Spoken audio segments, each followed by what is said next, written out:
Shalom, selamat pagi para pemirsa dan sahabatku semua, dimanapun Anda berada hari ini. Salam sehat buat kita semua dan tetap diberkati Tuhan. Bersama saya hambanya hari ini menyampaikan sarapan rohani untuk Anda dengan tema Tuhan yang lain. Karena tanpa disadari, banyak orang, mau orang percaya bukan orang percaya, memiliki Tuhan yang lain di dalam kehidupan mereka. Dari mana taunya? Dari sikap, perilaku, dan perbuatan mereka masing-masing. Saya mengajak kita membuka Alkitab dari Filipi pasal 3 ayat 17 sampai 19. Saudara-saudara, ikutilah teladanku dan perhatikanlah mereka yang hidup sama seperti kami yang menjadi teladanmu.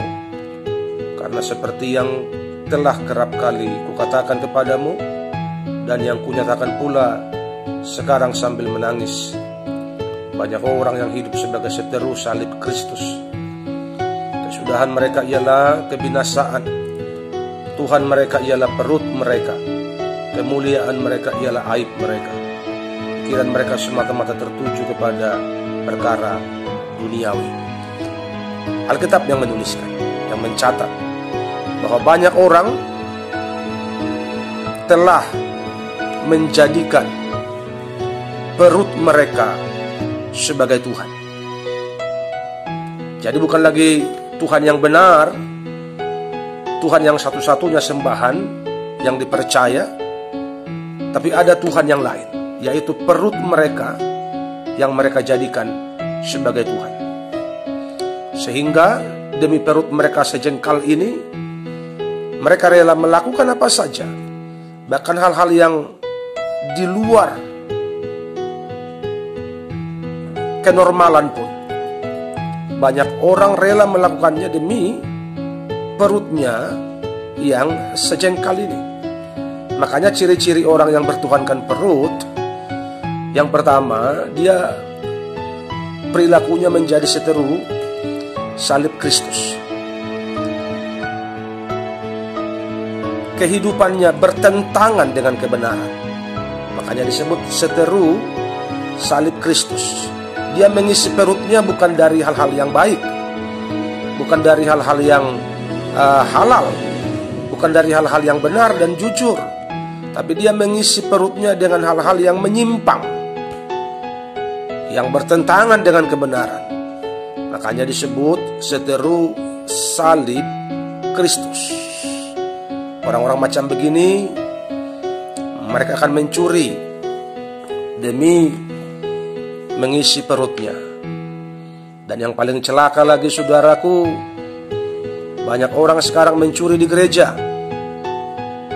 Mereka sudah tidak lagi memiliki rasa takut kepada Tuhan, sehingga gereja pun menjadi target pencurian, target maling dari orang-orang seperti ini. Apapun agamanya, kalau otaknya sehat, akalnya sehat, hatinya sehat, dia tidak akan mungkin melakukan hal yang sebobrok ini.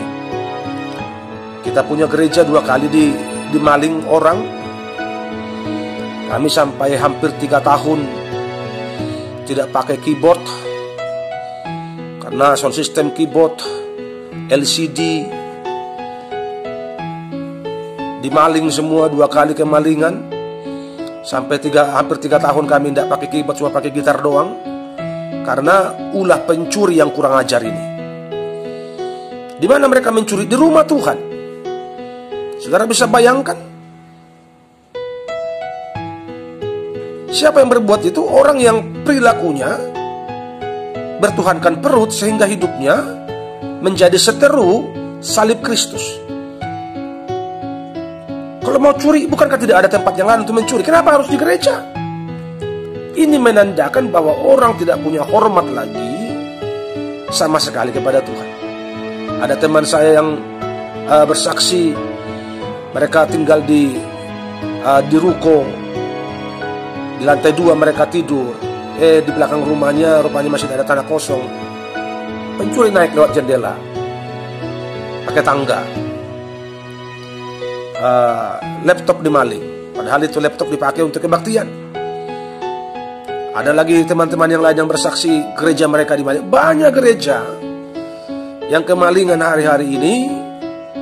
Siapa yang membuat dan melakukan itu? Tentu orang-orang yang bertuhankan perut, sehingga logikanya yang sehat itu sudah mati. Logikanya yang sehat itu sudah hang, sehingga dia merela dan mau melakukan apapun asal perutnya itu kenyang, karena dia sedang bertuhankan perutnya. Dia tidak mengenal lagi rambu-rambu. Pokoknya apapun dilakukan, termasuk nyolong di gereja. Dan di kota-kota tentu sudah biasa ini. Tapi di desa sekarang ini sedang gencar-gencarnya. Dan orang-orang seperti ini yang tidak lagi memiliki akal sehat ini, kenapa sampai mereka rela melakukannya? Karena mereka bertuhankan perut. Ayat 19 dikatakan ciri-ciri yang kedua, pikiran mereka semata-mata tertuju kepada perkara-perkara duniawi. Otaknya itu kotor. Pikirannya itu tidak lagi pikiran yang dikuduskan Tuhan. Pikirannya bagaimana supaya aku senang. Pikirannya bagaimana supaya aku beruntung. Pikirannya bagaimana supaya aku cepat kaya. Mau cara baik tidak baik, no problem bagi dia. Tabrak aja terus. Yang penting apa? Duit. Yang penting apa? Uang. Yang penting apa? Kenyang. Dan orang akan melakukan apa yang dipikirkan. Jadi kalau pikirannya duniawi, sudah jelas perilakunya duniawi. Kalau pikirannya kotor, sudah jelas perilakunya kotor. Kalau pikirannya bengkok, sudah jelas perilakunya bengkok. Karena orang itu akan melakukan apa yang dipikirkan.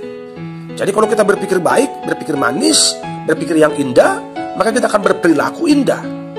Jadi kalau kita berpikirnya kotor, jorok, duniawi, tentu sikap dan perilaku kita juga duniawi. Jadi saudara pendengar, pemirsa dan sahabatku semua, siapa Tuhan yang kita percayai akan menentukan kualitas hidup kita.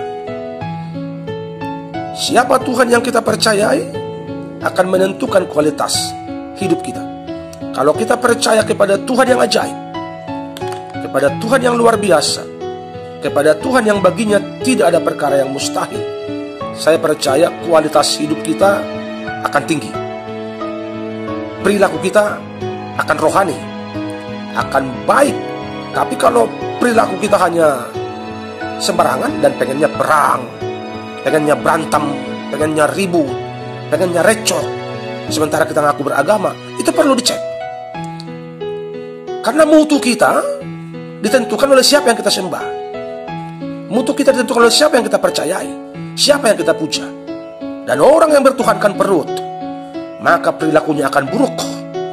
Perilakunya akan tidak normal. Dan orang begini bisa rohani, pura-pura rohani.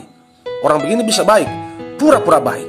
Orang begini bisa kebaktian ke gereja, bisa kebaktian ke gereja, tapi matanya melihat barang siapa yang bisa kucuri, dompet siapa yang bisa kucuri, handphone siapa yang bisa kucuri. Itu yang ada di otaknya, walaupun dia duduk di gereja, di ruang kudus Tuhan. Jadi mari kita sadar, sahabat dan pemirsa sekalian, supaya sebagai orang percaya kita bertuhankan Tuhan yang benar, bukan Tuhan yang lain, sehingga hidup dan perilaku kita pun tetap dalam koridor kebenaran. Tuhan memberkati. Kita berdoa, Tuhan tolong kami hari ini supaya kami menjadi pelaku dari kebenaran Tuhan, menjaga sikap hidup dalam kebenaran, melakukan apa yang benar dalam pandangan Tuhan. Dalam nama Yesus Kristus, haleluya, Amin.